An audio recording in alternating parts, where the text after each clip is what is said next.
அண்ணி என்ன முடிவு எடுப்பாங்க, யாரோட கூட்டணி வைப்பாங்க.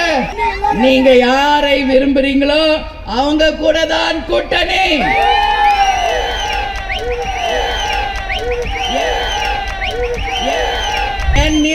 என் நிர்வாகிகளும் என் தொண்டர்களும் யாரை விரும்புகிறார்களோ அவர்களுடன் தான் கூட்டணி என்பதை உறுதியா சொல்ற. தைரியமா இருங்க, தைரியமா இருங்க.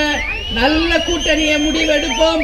அந்த கூட்டணி தேமுதிகவுக்கும் நம் எதிர்காலத்திற்கும் மிகப்பெரிய ஒரு வெற்றியையும் மிகப்பெரிய ஒரு அங்கீகாரத்தையும் தரும் என்பதை மட்டும் இப்போ உங்ககிட்ட சொல்றேன்.